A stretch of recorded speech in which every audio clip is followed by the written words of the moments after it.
Assalamualaikum warahmatullahi wabarakatuh. Bismillahirrahmanirrahim. Ashhadu an la ilaha illallah wa ashhadu anna Muhammadar Rasulullah. Allahumma salli ala sayyidina Muhammad wa ala ali sayyidina Muhammad. Rabbi shrah li sadri wa yassir li amri wahlul 'uqdatam min lisani yafqahu qawli. Amin. Bismillahirrahmanirrahim. Salam hormatku, salam ta'zimku buat para sahabat-sahabatku tercinta, baik yang ada di dalam ataupun yang ada di luar negeri. Semoga kita semua senantiasa di dalam lindungan Allah Subhanahu wa taala. Amin ya rabbal alamin. Sebelum kita awali kajian di malam Ahad ini, pengajian rutinan, marilah kita gembahkan di dalam nyawa, di dalam jiwa, di dalam hati, di dalam roh, dan di dalam kehidupan ini dengan kalimah-kalimah thayyibah. Subhanallah walhamdulillah wa la ilaha illallah wallahu akbar wa la hawla wa la quwwata illa billahil aliyyil azim. Sadaqallahul azim. Kajian malam hari ini bertemakan melihat langsung azab kubur. Kita ketahui bersama kiasan tentang azab kubur itu digambarkan ketika manusia sudah ditinggal oleh hidupnya. Kemudian jasad sendirian, badan sendirian dipendam di dalam tanah dan dikisahkan di dalam tanah, badan dimakan untuk santapan cacing-cacing tanah dan menerima azab di dalamnya. Itulah cerita yang kita dengar selama ini. Alhamdulillahi rabbil alamin. Sedang di sisi Allah, apakah azab kubur itu? Azab kubur di sisi Allah adalah hati yang ingkar kepada Allah. Azab kubur itu hati yang sombong kepada Allah. Azab kubur itu adalah hati yang syirik kepada Allah. Dan azab kubur itu adalah hati yang selalu menyerupai Allah, yakni dengan tanda-tanda Allahnya gaib, manusianya yang wujud. Allahnya mati, manusianya yang hidup. Allahnya lemah, tak berdaya, manusianya yang merasa berkuasa atas segala apapun, atas aktivitas di dalam kehidupan ini. Itulah yang disebut ahli kubur di sisi Allah. Karena kematian di sisi manusia dan di sisi Allah pun juga beda. Kalau kematian di sisi manusia adalah mati secara jasmaniahnya, badannya yang mati. Itu anggapan mayoritas manusia tentang kematian. Sedangkan kematian di sisi Allah adalah kematian jiwanya. kematian kesadarannya di dalam bertuhan. Itulah yang dimaksud kematian. Ketika Adam dan Hawa memakan buah yang terlarang, yakni memakan buah kehidupan, buah jasmania ini diakui sebagai hak miliknya Adam dan Hawa, maka seluruh apapun yang tergerak di antaranya, di antara hidup dan badan ini, yakni aktivitas-aktivitas manusianya selalu dan selalu kembali kepada linafsi. Diakuilah semua adalah milik manusianya. Sholat diakui milik manusianya. Ibadah diakui milik manusianya. Ilmu diakui milik manusianya. Kekayaan diakui milik manusianya. Harta diakui milik manusianya. Itulah tanda-tanda azab kubur. Yang mana di dalam hati kita selalu terngiang-ngiang tentang babagan yang selain Allah. Itulah hati yang mati, jiwa yang mati. Kalau sudah mati jiwanya, mati hatinya, maka dipendam oleh Allah di dalam kuburan. Berupa apa kuburannya? Badan-badan yang dari tanah inilah kuburan-kuburan hawa nafsu, kuburan-kuburan jiwa yang sesat, kuburan-kuburan orang yang tak punya iman.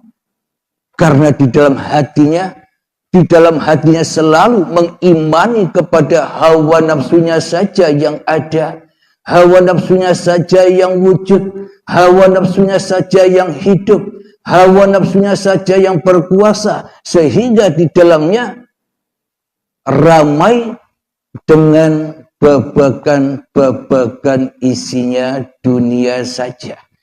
Inilah yang dimaksud azab kubur itu. Hati yang tersesat, hati yang tak bisa pulang kepada lillahi ta'ala. Karena di dalam hatinya lebih iman, lebih takwa kepada hawa nafsu kita sendiri. Lebih mempertuhankan iblis dan setan daripada mempertuhankan Allah. Maka sholatnya, ibadahnya, ilmunya, kekayaannya, semuanya menjadi api-api yang menyiksa dirinya di hatinya. Alhamdulillahirabbil alamin. Jadi yang dimaksud jasad-jasad itu dikubur untuk santapan cacing tanah itu makna yang sebenar-benarnya bagaimana? Makna yang sebenar-benarnya adalah hati manusia yang selalu cenderung menyaksikan dunia, itulah cacing tanah itu. Yang mana hati manusia tidak menyadari bahwa dirinya sebenarnya tak ada, bahwa dirinya hanyalah tanah yang selama ini sombong kepada Tuhannya.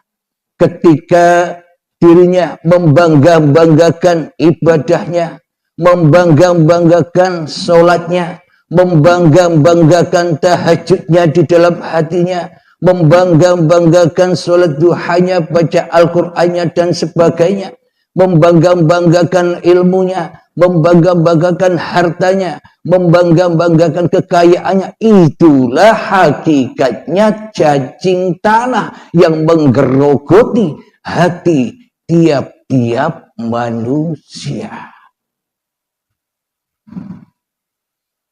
Logikanya begini. Seumpama saya dan Anda nanti mati, jasadnya mati, ditinggal hidup. Kita ambil jasad kita, kita potong-potong, kita kasih makan kepada harimau. Kira-kira jasa kita bisa sambat, bisa gero-gero, bisa menjerit-jerit. Sedangkan jasad tak ada hidupnya. Ya enjoy saja. Wong sudah tak ada pengakuannya. Kemudian apalagi dipendam di tanah. Tak ada hidupnya, bagaimana bisa merasakan sakitnya azab. Meskipun dimakan oleh cacing-cacing tanah, badan-badan kita ini, wong kita tidak ada di sana. Apakah mungkin kita merasakan kita disantap oleh cacing tanah? Logikanya bila kita ada di dalam tanah, mestinya ya kita bisa melawan atau mematikan cacing tanah yang menggerogoti tubuh kita. Bila kita ada di dalamnya. Logikanya kan begitu.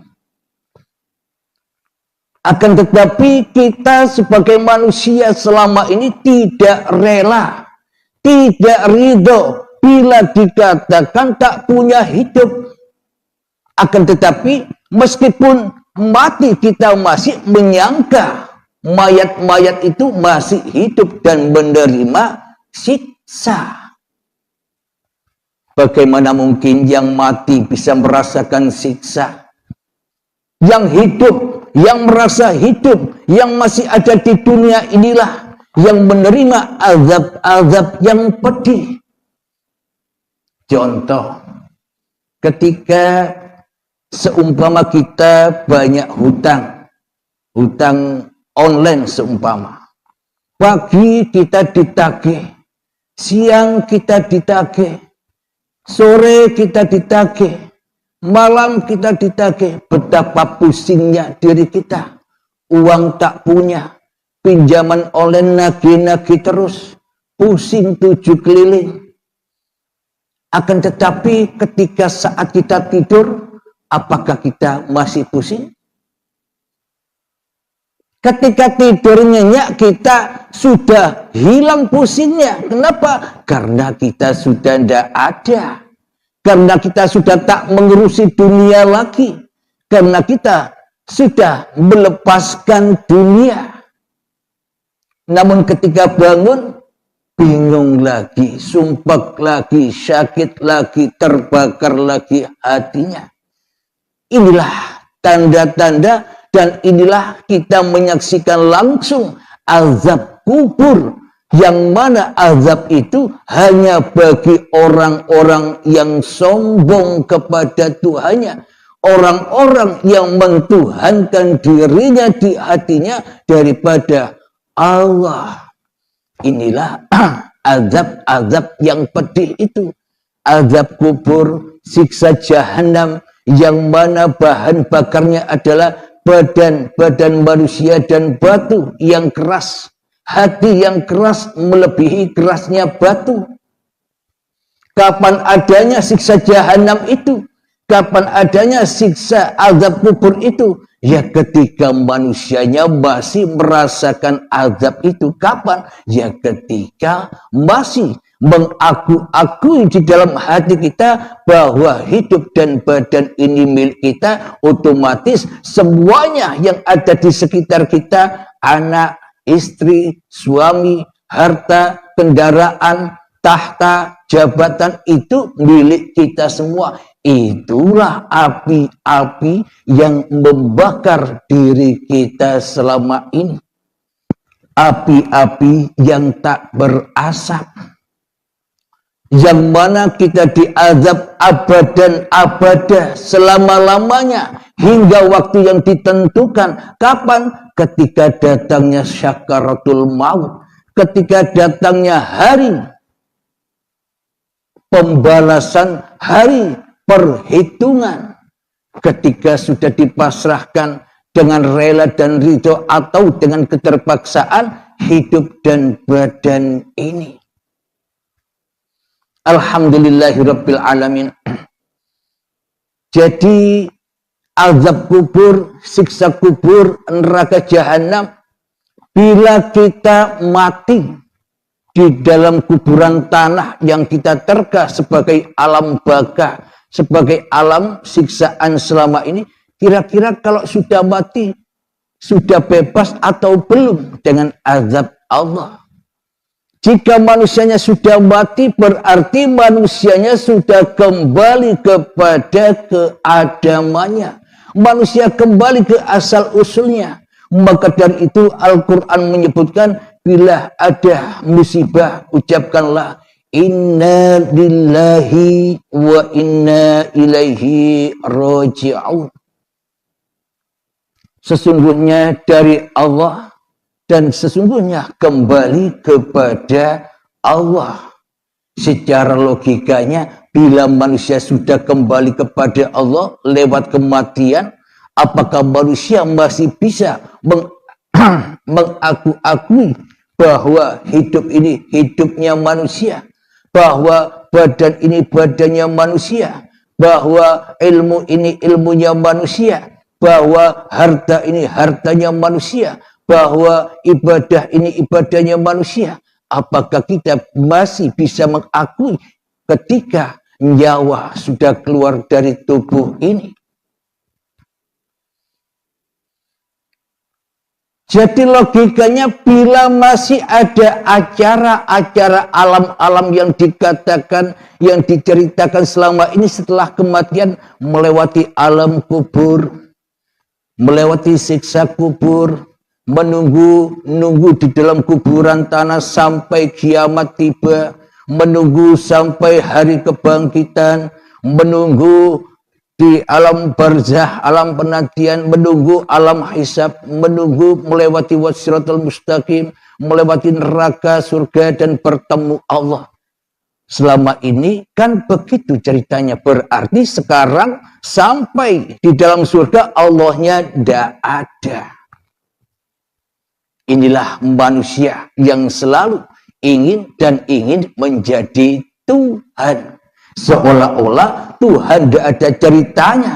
Yang ada hanya cerita manusia saja selama ini. Alhamdulillahirabbil alamin. Bila setelah kematian tiba masih ada acara lain, melewati alam-alam lain seperti itu, berarti manusianya kan belum mati. Berarti kan manusianya belum kembali.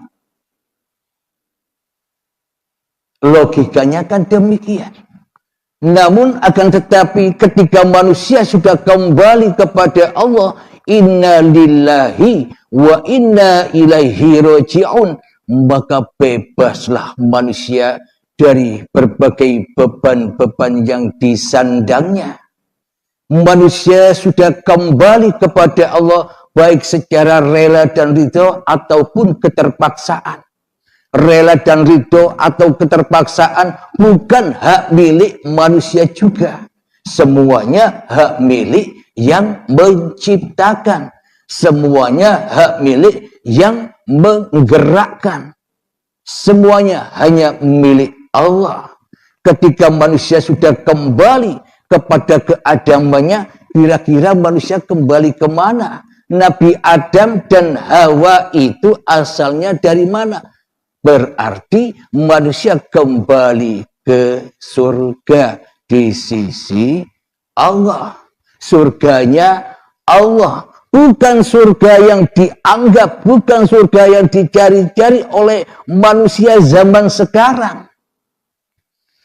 Sedangkan surga yang diharap-harap oleh manusia zaman sekarang itu bukan surganya Allah. Akan tetapi di dalam surga itu penuh berisi dengan hal-hal hubbud dunya, yang katanya ada istana terbuat dari intan permata, makanan-makanan yang serba enak, mobil-mobil yang mewah, berdampingan dengan bidadari-bidadari. Itu semua kan surganya iblis, yang mana di dalamnya full dengan kepentingan-kepentingan dan kesenangan-kesenangan hawa nafsu. Akan tetapi surga Allah itu yang mana yang sebenarnya? Surga Allah sebenarnya manusia selama ini tidak berharap masuk ke surganya Allah, melainkan masuk ke surganya Dajjal atau iblis yang mana masih cinta dengan berbagai macam kepentingan-kepentingan hawa nafsunya. Apakah surganya Allah yang tak pernah diharap-harap oleh manusia itu? Bismillahirrahmanirrahim.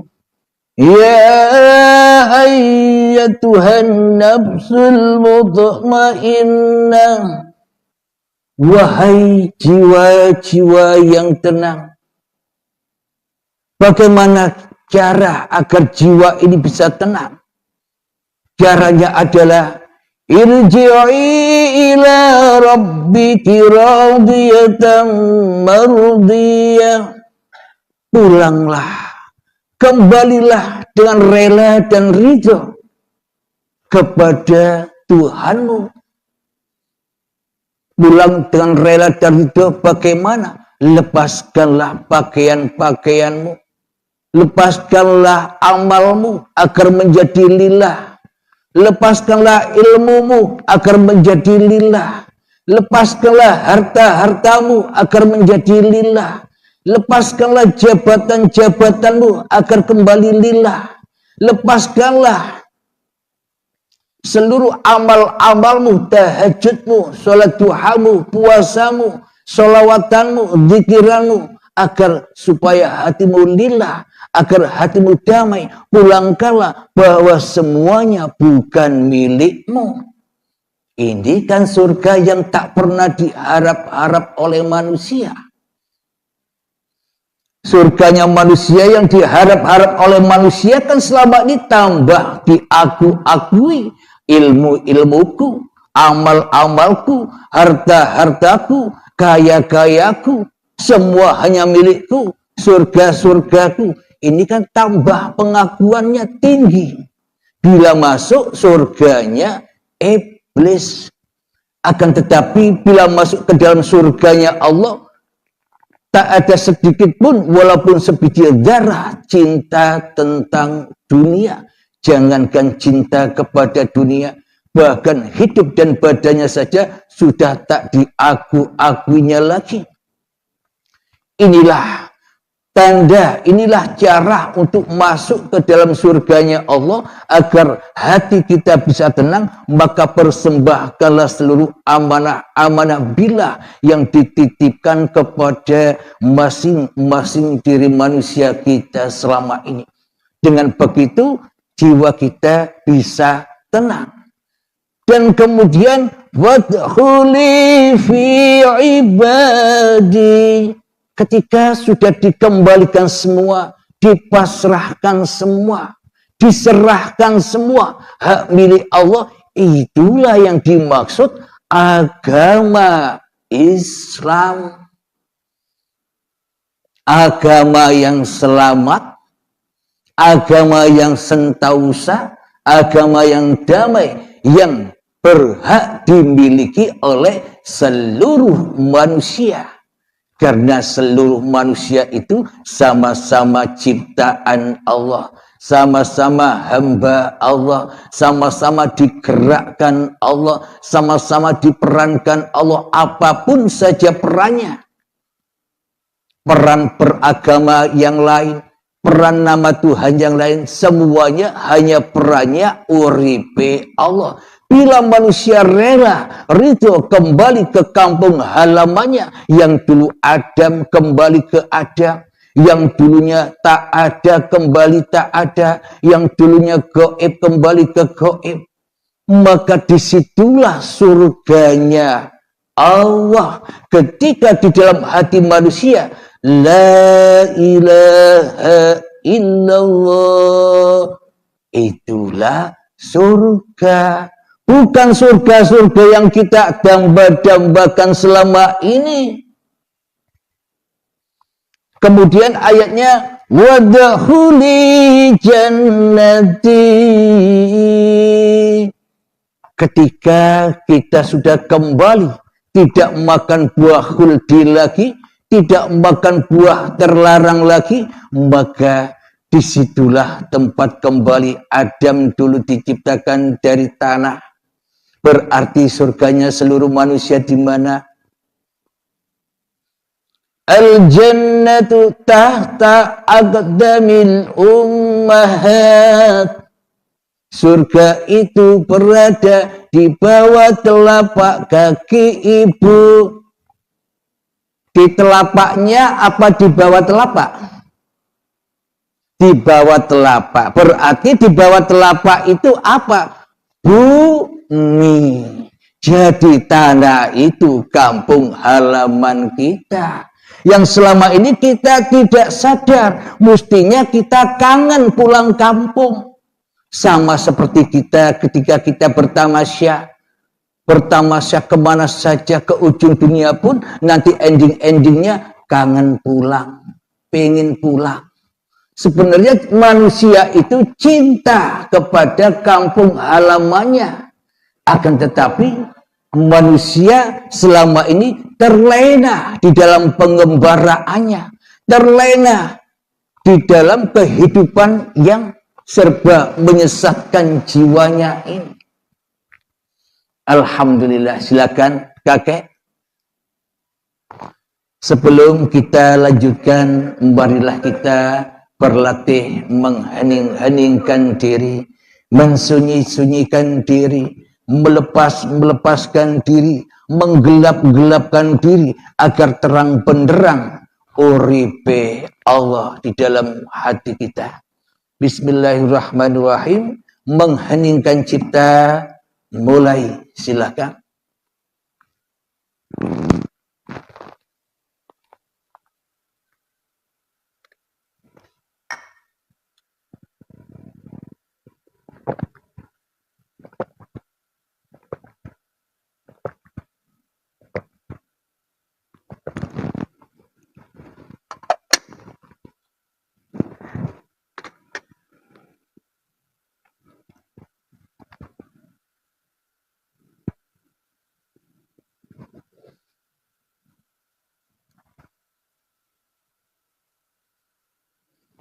Alhamdulillahirrabbilalamin. Mengheningkan cipta selesai. Bismillahirrahmanirrahim.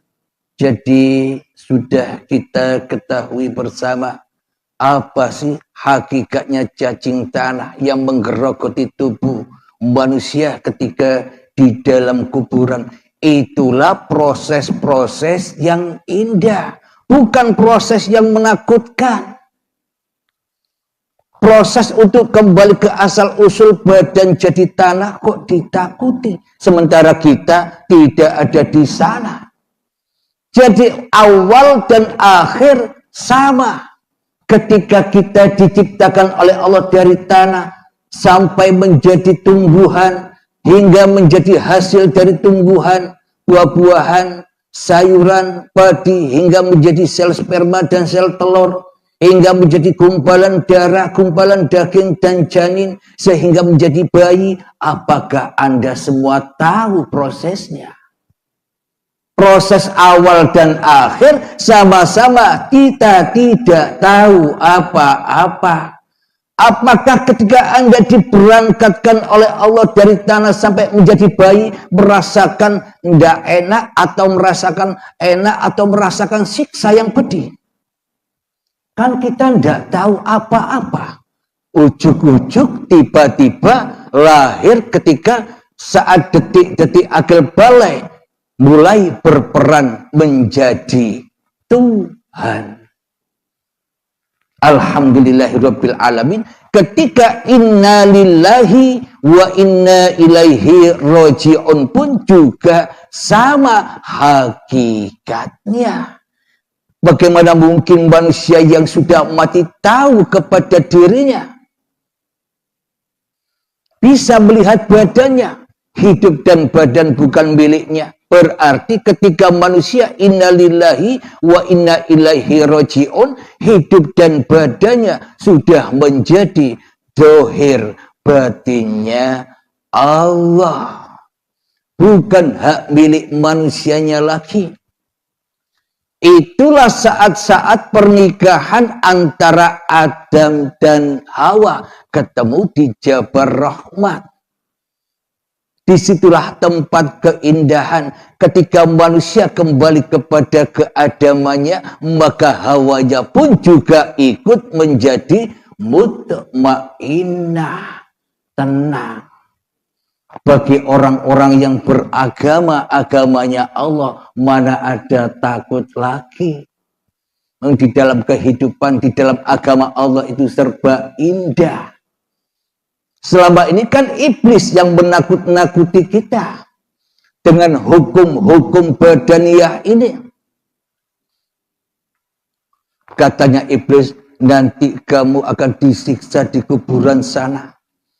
Dan ketika Pak Mudin mentalkinkan mayat, hai fulan, bila nanti kamu ditanya oleh malaikat mungkar dan nakir, jawablah. Bila ditanya, marabbuka, jawablah, Allahu Rabbi. Masa orang mati dituntun? Ketika orangnya tidur nyenyak, bagaimana mungkin kita bisa menuntun orang yang tidur? Hai fulan, orangnya tidur nyenyak. Kalau ditanya, siapa Tuhanmu? Marabbuka, jawablah Allahu Rabbi. Ya ndak tahu, orangnya tidur. Apalagi mati. Berarti yang ditalkin oleh Pak Mudin selama ini mayat apa orang-orang yang mengantar? Orang-orang yang mengantar mayat yang jiwanya masih sombong dan jiwanya masih di dalam kuburan dan jiwanya masih disiksa di dalam badannya, itulah yang dituntun. Marabbuka, wahai fulan-fulan yang mengantarkan jenazah. Tapi berhubung Pak Mudinnya juga sama-sama tidak ngerti, ya sama-sama ngikut saja. Padahal yang ditunjukkan orang-orang yang masih mati jiwanya, sedangkan mayat itu di dalam tanah sudah kembali ke surganya. Bagaimana orang yang sudah tahu jalan pulangnya dituntun? Orang yang buta. Pak Mudinnya buta, nuntun orang yang sudah melek hatinya. Alhamdulillahirabbil alamin. Nanti ketika 7 jangka, ketika para penziarah pulang meninggalkan kuburan, akan datang malaikat mungkar dan nakir. Bagaimana mungkin mungkar nakir datang kepada orang yang sudah tidak ada? Orang yang sudah tidak ada kok didatangi? Kesasar malaikatnya. Padahal maknanya ketika kita melihat orang yang dipendam di kuburan, seolah-olah hati kita taubat, seolah-olah hati kita ingin bertobat kepada Allah atas kesalahan-kesalahan kita. Dan kita membayangkan sebentar lagi saya pun juga akan mati. Seolah-olah aku tak akan mengerjakan maksiat-maksiat lagi. Seolah-olah kan begitu. Ketika kita melihat orang yang dikubur. Namun setelah pulang meninggalkan kuburan, baru 7 jangka malaikat mungkar nakirnya datang lagi. Mungkar lagi kepada Tuhannya. Ketika sholat ditanya marabbuka, ya ndak tahu. Kenapa? Karena dirinya ndak nyembah Tuhan. Bagaimana bisa menjawab Allahu Rabbi, sementara hawa nafsunya dijadikan Tuhan di dalamnya? Itulah azab-azab kubur itu. Kita bisa menyaksikan langsung. Karena iman, karena kufur itu adanya di hati, bukan di babagan jasad. Yang kita imani, yang kita akidai selama ini seolah-olah babagan tentang siksa azab kubur ataupun siksa azab akhirat. Neraka itu siksaannya badan. Ya tidak kuat badan disiksa. Akan tetapi yang mana yang disiksa? Yang balelo itu yang disiksa. Yang sombong itulah yang disiksa. Apanya? Jiwanya takkan pernah mati. Meskipun dipanasi setiap detik per detik. Kalau boleh diilustrasikan, jiwa kita selama ini yang selalu cinta kepada dunia. minta tolong, panas. Di dalam hati kita begitu. Ketika kita masih terbelenggu oleh dunia yang kita cintai, terbelenggu ilmu yang kita banggakan, terbelenggu amal-amal yang sudah kita kerjakan. Kita memohon pertolongan kepada Allah lewat doa-doa kita agar sukses di dalam kehidupan dunia ini dan mengindahkan kesuksesan kembali kepada Tuhan. Karena yang kita impi-impikan hanyalah kepentingan hawa nafsu saja dan kita melalaikan kepentingan Tuhan. Apa kepentingan Tuhan? Kembalikan dirimu segera. Adamkanlah lewat baiat atau lewat mati sebelum mati, lewat hening. Alhamdulillahirabbil alamin. Semoga saya khususnya dan semoga kita semua senantiasa diselamatkan dari azab-azab kubur dan azab-azab jahanam yang sudah berlaku saat ini. Amin ya rabbal alamin. Sebelum kita akhiri kajian di malam ini, marilah kita gembahkan sholawat dhalimin tabul bala. Allahumma salli ala sayyidina Muhammad wa azgili zalimin bi zalimin. Allahumma salli ala sayyidina Muhammad wa asbili zalimin bi zalimin wa ahrijna min bainihim salimin wa ala alihi wa sahbihi ajma'in. Alhamdulillahirabbil alamin. Allahumma ya qadiyal hajat, Allahumma ya mujibad da'wat, Allahumma ya rafi'ad darajat, Allahumma ya muhillal muskilat, Allahumma ya syafiyal amrad, Allahumma ya kafiyal muhimmad, Allahumma ya dafi'al baliyat. Allahumma khtim lana bil iman, Allahumma khtim lana bil islam. Rabbana atina fid dunya hasanah wa fil akhirati hasanah wa qina adzabannar. Akhir kalam. Assalamualaikum warahmatullahi wabarakatuh.